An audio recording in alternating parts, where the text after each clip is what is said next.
रमेश चेन्नीथाला यांचं असं म्हणणं आहे की महाविकास आघाडीमध्ये लहान भाऊ मोठा भाऊ वगैरे वगैरे वगैरे हे कोणी नाही.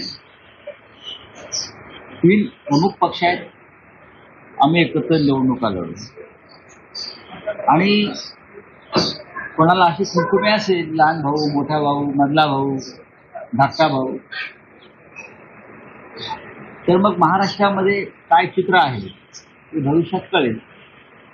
पण मला असं वाटतं की काँग्रेस पक्षाचे वरिष्ठ नेते जे आहेत त्यांच्या भूमिका स्पष्ट आहे या संदर्भात. काँग्रेस पक्षाला लोकसभेत धाकटा भाऊ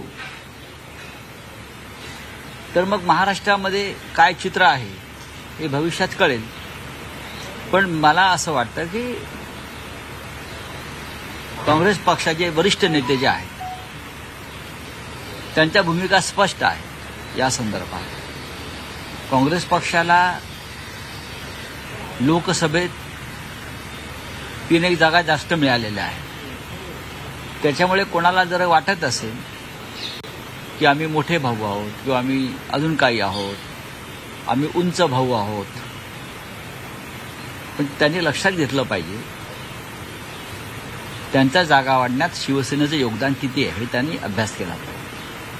कोल्हापूरची आमची जिंकलेली जागा आम्ही त्यांना दिली, रामटेकची जिंकलेली जागा आम्ही दिली, अमरावती हा आमचा बालेकिल्ला त्यांना दिला. या 3 जागा ज्या आहेत या शिवसेनेमुळेच त्यांच्या वाढल्या. हे जर ते विसरले असतील किंवा विसरू पाहत असतील तर ते योग्य नाही. पण मी परत सांगतो की काँग्रेसचे वरिष्ठ नेते अशा प्रकारच्या भूमिका कधी घेणार नाही. लोकसभा निवडणुकीच्या विजयानंतर काँग्रेसचा आत्मविश्वास वाढलेला, आत्मविश्वास सगळ्यांचाच वाढलेला आहे. काँग्रेसचा कशाला वाढायला पाहिजे? आत्मविश्वास महाविकास आघाडीचाच वाढलेला आहे. आत्मविश्वास होता. विधानसभेचा आत्मविश्वासासाठी परत आपल्याला काम करावं लागेल आणि त्यासाठी 3 पक्षांनी एकत्र राहावं लागेल. आत्मविश्वास वाढला म्हणून काय ते एकटे लढणार नाहीत ना. 3 पक्ष एकत्र आल्याशिवाय आत्मविश्वास कसा वाढेल? महाविकास आघाडी घट्ट झाल्याशिवाय आत्मविश्वास कसा वाढेल? जर असा वाढला असं कोणाला वाटत असेल तर त्यांचा आत्मविश्वास कोणाचा आहे, काय आहे, कसा आहे तो अभ्यासाचा विषय ठरेल.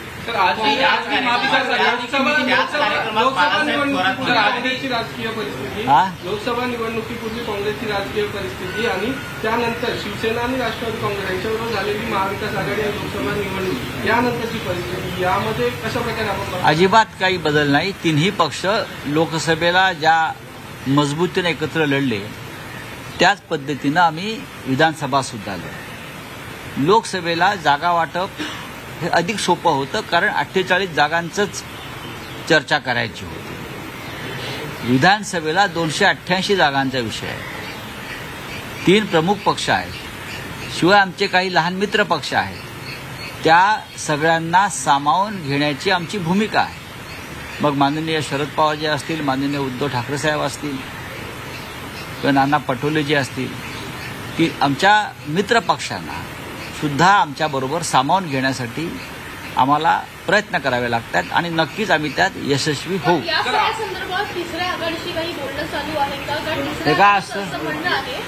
3री आघाडी जी असते ही कायम सत्ताधाऱ्यांना मदत करण्यासाठी बनवली जाते. 3री आघाडी जी असते हे जे सत्तेत असतात केंद्रात किंवा राज्यात त्यांना काही अडचणीचे विषय असतात. मग ते 3री आघाडी निर्माण करून विरोधकांची मतांमध्ये कशी दुफळी माजवता येईल यासाठी काम करतात. आतापर्यंतचा इतिहास आणि अनुभव तेच सांगतो. खरं म्हणजे महायुती आणि महाविकास आघाडी या 2 पक्षात लढत आहे. पण महाविकास आघाडीची मतं थोडीफार कमी करता आली तर त्यासाठी काही नवीन आघाड्या स्थापन करायच्या, त्यासाठी पैशांचा वापर करायचा, पदांचा वापर करायचा, असं धोरण मला आता दिसतंय या क्षणी. सर, महाविकास आघाड़ी की आज की मीटिंग है और कुछ 5 जो सीटें हैं मुंबई में ये गलत इन्फॉर्मेशन है. आज भी महाविकास आघाड़ी की सीट शेयरिंग के बारे में बैठक है और मैं आपको बार बार कहता हूं, जो मीडिया में खबरें चल रही है कि मुंबई के बारे में 5 सीटें के बारे में 6 सीट, ऐसा कोई नहीं है। हर सीट पर हम चर्चा करते हैं और जो सीट जो पार्टी जीतेगी उनके साथ वो सीट जाती है। कोई सीट पर मतभेद नहीं। अगर कोई 1-2 सीट पर होता है तो हम वापस बैठेंगे, जो हमारे हाईकमांड है 3 पार्टी के वो एक साथ बैठेंगे, लेकिन कोई मसला नहीं है, प्रॉब्लम नहीं है। सर, थर्ड फ्रंट जो तीसरा आघाड़ी की बात कहाँ है, क्या होता है वो तीसरा फ्रंट? ऐसे प्रयोग होते रहते हैं। जिसके पास सत्ता है वो लोग के तीसरे फ्रंट इनडायरेक्ट बनाते हैं।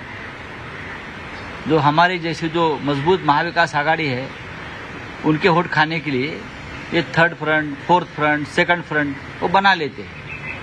उसमें जो थर्ड फ्रंट के लोग आप देख ले, वो तो वोट कटिंग मशीन है सब। सर, बीजेपी के एक नेता का बयान आया कि अफजल खान और छत्रपति शिवाजी महाराज के बारे में उन्होंने कुछ कहा, स्टेटमेंट दिया। ठीक है, उसका ऊपर बीजेपी के ऊपर कोई स्टेटमेंट करने की जरूरत नहीं है, वो दंगे भड़काना चाहता है। सर, एकीकडे विधानसभा निवडणुका जवळ येत आहेत, पण नेहमीप्रमाणे नरेंद्र मोदी जे आहेत ते महाराष्ट्र दौऱ्यावर आहेत। आज ते अनेक विकास कामांचं उद्घाटन देखील करणार आहेत। याआधी त्यांनी विकास कामांची उद्घाटनं केली, त्याचं काय झालं आपण बघतोय। हा प्रश्न भारतीय जनता पक्षाच्या प्रमुख नेत्यांना विचारायला पाहिजे। मोदी येतात, मोदी जातात, आपण नक्की कसलं उद्घाटन केलं आहे हेही त्यांना माहीत नसतं। महाराष्ट्राची परिस्थिती आहे, खरं म्हणजे या राज्याच्या संदर्भात भाजपने घेतलेल्या भूमिका ज्या आहे ते महाराष्ट्र डळमळीत झालेलं आहे, अस्थिर झालेलं आहे, औद्योगिकदृष्ट्या कमजोर झालेलं आहे। याचं सर्वस्वी कारण नरेंद्र मोदी येतात आणि फिती कापून जातात। उद्योगाचं काय, आजही एक मोठा उद्योग गुजरातला गेलाय। विरोधी पक्षनेते विजय वडेट्टीवार यांनी जी माहिती दिली आहे ती गंभीर आहे। नरेंद्र मोदींनी इथे उद्घाटन करण्यापेक्षा महाराष्ट्रातला उद्योग जो बाहेर नेत आहे तो महाराष्ट्रात थांबवण्यासाठी काही करता येईल का, त्या संदर्भात निर्णय घ्या। नरेंद्र मोदी जम्मू काश्मीरला गेले आणि त्यांनी काल घोषणा केली पूर्ण राज्याचा दर्जा देणार। का द्यावा लागला? कारण तिकडल्या जनतेच्या भावना, संताप। मग पूर्ण राज्याचा दर्जा आपण काढलात का? त्याच पद्धतीनं महाराष्ट्रातला उद्योग जो तुम्ही गुजरातला नेलेला आहे, आमची मागणी आहे तो परत आम्हाला महाराष्ट्राला द्या। सर, बदलापूर हत्याच्या प्रकरणी आरोपपत्र दाखल झालं, मात्र शाळेत संस्थेचे अध्यक्ष आणि सचिव यांना अटक नाही झाली। त्यात आपटे आणि कोतवाल, जामीन देखील मंजूर होऊ शकतो। आपटे आणि कोतवाल आरोपपत्र हे आपटे आणि कोतवाल ह्यांना एकनाथ शिंदेचं संरक्षण आहे। मी तुम्हाला आत्ता सांगतो, कारण या संस्था त्यांचे चिरंजीव जे खासदार आहेत त्यांच्या मतदारसंघात आहे आणि आपटे आणि कोतवालांचे संबंध हे मुख्यमंत्र्यांच्या चिरंजीवाशी अत्यंत घनिष्ठ आहेत। त्याच्यामुळे या बलात्कार प्रकरणामध्ये मुख्यमंत्री शिंदे यांची भूमिका अत्यंत संशयास्पद आहे।